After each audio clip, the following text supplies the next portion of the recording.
ప్రత్యేకంగా జైలు ధన్యవాదాలు. అదేవిధంగా మనమందరూ కూడా పేదవాళ్ళు, అందరికీ కూడా తెలిసిన విధమే. ఈ పేదవాళ్ళందరూ కూడా ఆర్థికంగా సామాజికంగా వెనుకబడడానికి అనేక రకాల కారణాలు ఉంటాయి. ఎందుకంటే మన పూర్వీకులు పేదరికంలో అనుభవించి ఆస్తి లేక, బంగారు లేక, ఉద్యోగాలు లేక రకరకాల కారణాల చేత మనమందరూ కూడా పేదరికాన్ని అనుభవించి మన పూర్వీకులు మనకు అందించారు. దాన్ని మనము కాలక్రమేణా రాక కొంతమంది చదువుకున్నారు, ఆ తర్వాత వచ్చిన వాళ్ళు ఇంకొంచెం పెద్ద చదువు చదువుకున్నారు. అలా చదువుకొని గొప్ప వ్యక్తులుగా ఎదగడం వల్ల ఈరోజు కొంత జ్ఞానంతో ముందుకొచ్చి ఓటు అంటే ఏంటి, రాజ్యాంగం అంటే ఏంటి, భారతదేశంలో మనకి హక్కులు ఏ విధంగా ఉన్నాయి, ఈరోజు చదువు జాతీయమైందంటే భారతదేశము, రాష్ట్ర ప్రభుత్వము, కేంద్ర ప్రభుత్వం కూడా ప్రభుత్వం చేత ఉచితంగా విద్యను అందిస్తున్నారంటే దీనికి ప్రధాన కారణం ఎవరు? అదేవిధంగా పోలీస్ వ్యవస్థలో మనకి అనేక రకాల హక్కులు వచ్చినట్టే దీనికి కారణం ఎవరు? అదేవిధంగా మొదటగా మనము మనుషులుగా బతుకుతున్నామంటే దీనికి కారణం ఎవరు? అదేవిధంగా ఒకప్పుడు నాగరికానికి ఇప్పుడు నాగరికానికి కనీసం బట్టలు వేసుకునే వ్యవస్థ కూడా లేని కారణంలో మనకు బట్టలు వేసుకునే హక్కును కల్పించినటువంటి వ్యక్తి ఎవరు? ఇటువంటి మాట్లాడుకుంటా ఉంటే మనిషి జీవితంలో పుట్టినప్పటి నుంచి మరణించే వరకు ఏవైతే మనకి జీవన సరళి ఉందో ఆ జీవన సరళి యొక్క ముఖ్య ప్రాముఖ్యతని అందించినటువంటి మహోన్నతమైనటువంటి వ్యక్తి, కులం లేకుండా, మతం లేకుండా, ప్రాంతం లేకుండా మనందరికీ యావత్ భారతదేశ ప్రజలందరికీ కూడా హక్కులు కల్పించినటువంటి హక్కుల ప్రదాత డాక్టర్ బిఆర్ అంబేద్కర్ గారని మీ అందరికీ కూడా తెలియజేస్తున్నాం. ఎందుకంటే ఈ డాక్టర్ బిఆర్ అంబేద్కర్ గారు కొంతమందికి మాత్రమే పరిమితం కాదు, భారతదేశంలో పుట్టిన ప్రతి ఒక్కరికి కూడా సొంతము. ఆయన చేసినటువంటి హక్కులు ప్రతి ఒక్కరు కూడా ఉపయోగించుకుంటున్నారు. కానీ మనమందరూ కూడా ఆయన్ని స్మరించుకోవడము చాలా సంతోషకరం. ఏదేమైనా ఈరోజు మన పొలంనేరు నియోజకవర్గంలో, మన చిత్తూరు జిల్లాలో, మన పొలంనేరులో ఏర్పాటు చేసుకోవడంలో చాలా సంతోషకరం. ఈ కార్యక్రమాన్ని మీరందరూ కూడా అర్థం చేసుకోవాలని, రాబోయే రోజుల్లో ఒక మంచి చైతన్య పరులుగా ఎదగడానికి మూల కారణము ఎవరనేది మీరందరూ కూడా తెలుసుకోవాలి. ముఖ్యంగా నాణ్యమైన ప్రజాస్వామ్యము, బహుజన మేధావుల పాత్ర, రాజ్యాధికార ఆవశ్యకత. మొదటిగా నాణ్యమైన ప్రజాస్వామ్య స్థాపన.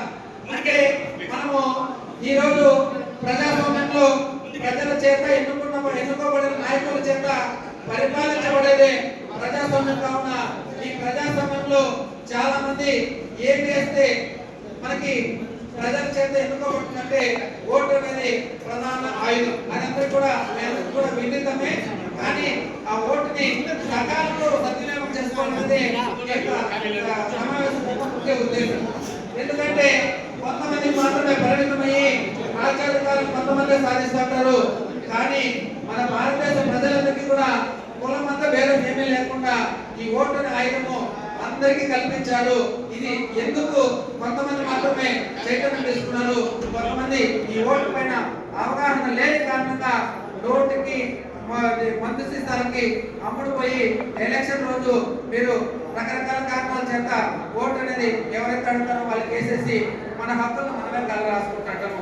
కావున మీరు పెద్దవాళ్ళు కావచ్చు, చిన్నవాళ్ళు కావచ్చు, విజ్ఞతతో మీరందరూ కూడా అర్థం చేసుకొని రాబోయే రోజుల్లో సార్వత్రిక ఎన్నికలు కావచ్చు, మన సాధారణ ఎన్నికలు కావచ్చు, ఎమ్మెల్యే ఎంపీ ఎలక్షన్లు కావచ్చు, ఏ ఎలక్షన్లు వచ్చినా కూడా ఓటు ద్వారా మనము చైతన్యం కావాలని మీ అందరికీ కూడా సభాముఖంగా తెలియజేస్తున్నాం.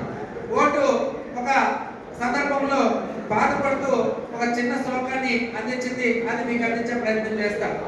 ఓటు మన మామూలు ఓటర్ని అది బాధపడుతూ కోరుకున్నది. అమ్మకురా ఓ ఓటరు నన్ను మందు నీళ్ళ కోసం, అమ్మకురా ఓటరు నన్ను పచ్చ నోట్ల కోసం, అమ్మకురా ఒరే అమ్మకురా ఓ ఓటరు నన్ను మందు నీళ్ళ కోసం, అమ్మకురా ఓ ఓటరు నన్ను పచ్చ నోట్ల కోసం, అక్షర జ్ఞానం లేని నీకు నేను ఐదమవుతున్నా, లక్షణమైన నాయకుల్ని మీరెన్నుకుంటారని. అమ్మపురా ఒరే అమ్మపురా ఓ ఓటరు మందు నీళ్ళ కోసం, అమ్మపురా ఓ ఓటరు నన్ను పచ్చనోట్ల కోసం. అంటే దీని యొక్క సారాంశము మీకు అర్థమైంది అనుకుంటా. అర్థమైందా? అర్థమైందంటే ఒకసారి జై భీమ్, జై భీమ్. ఓకే, ఓటు చైతన్యం అనేది ప్రతి ఒక్కరు రావాలి. ఎలక్షన్ ముందు రోజు కాదు రావాల్సింది, ఇప్పటి నుంచి చైతన్యం తీసుకొచ్చి మీ ద్వారా కొన్ని వందల మంది వేల మంది చైతన్యం అనేది ఓటు యొక్క సారాంశం. అది నాణ్యమైన ప్రజాస్వామ్యంలో మనందరి యొక్క పాత్ర ఇది కీలకమని కూడా మీ అందరికీ కూడా తెలియజేస్తారు. నెక్స్ట్ బహుజన మేధావుల పాత్ర. చాలా మంది ఎస్సీ ఎస్టీ బీసీ మైనారిటీలని బహుజనులు అంటారు. ఈ బహుజనుల యొక్క పాత్ర ఏదంటే చాలా మంది చదువుకుంటారు, కొంతమంది ఆర్థికంగా డెవలప్మెంట్ అయి ఉంటారు, రాజకీయంగా కూడా ఉంటారు అనుకున్నాం. అఫ్ కోర్స్ వాళ్ళు బహుజనుల యొక్క పాత్ర ఏంటంటే మనకి పే కాంపిటేటివ్ సొసైటీ సమాజానికి 3 విధాలుగా మనము సర్వీస్ అనేది అందించాలనేది అంబేద్కర్ గారి అల్టిమేటం జారీ చేయడం జరిగింది. ఒకటి జ్ఞానాన్ని అందించవచ్చు. జ్ఞానం అంటే ఏంటి? రాబోయే రోజుల్లో మనమందరూ కూడా తెలుసుకున్న విషయాన్ని 10 మందికి తెలియజేయాలని జ్ఞాన పరిచయం అంటారు. ఈ జ్ఞానాన్ని అందించవచ్చు. రెండోది మనకి ఆర్థిక బలం. ఎక్కడన్నా కార్యక్రమాలు చేస్తూ ఉంటే సపోజ్ మన యొక్క సంఘాలు మీటింగ్లు ఉంటే అక్కడికి మనకి ఆర్థికంగా అంటే డబ్బుల పరంగా కానీ ఏదైనా సహాయం చేసి అక్కడ అందించేది రెండో కార్యక్రమం, అంటే ధన బలం కూడబెట్టడం. అదేవిధంగా సర్వీస్ మైండ్. సపోజ్ మనకి ఆర్థికంగా లేకుండా ఉన్నా, అదేవిధంగా జ్ఞానం లేకుండా ఉన్నా కూడా ఎక్కడన్నా మన సొంత కార్యక్రమాలు జరిగేటప్పుడు ఇటువంటి కార్యక్రమాలు అక్కడ సర్వీస్ అనేది. ఇప్పుడు సపోజ్ ఇంతమంది మహనీయుల యొక్క ఫోటోలు పెట్టారు, అదేవిధంగా బ్యానర్స్ చాలా అద్భుతంగా క్రియేట్ చేశారు, అదేవిధంగా ఈ యొక్క కార్యక్రమాన్ని చేయలేడము, ఇవన్నీ సర్వీస్ అంటారు. ఈ 3 రకాల సర్వీస్ ని మనం అందించాలి. భారతదేశంలో పుట్టినటువంటి మన యొక్క భారతదేశ పౌరాలుగా మన హక్కు ఇది. దీన్ని మనము మంచి ఆలోచన విధానంతో గుర్తెరగాలనేది ప్రత్యేకంగా మీ అందరికీ కూడా తెలియజేసుకోవడం జరుగుతాం. ఎందుకంటే ప్రతి ఒక్కరు కూడా మంచి మంచి సందర్భాల్లో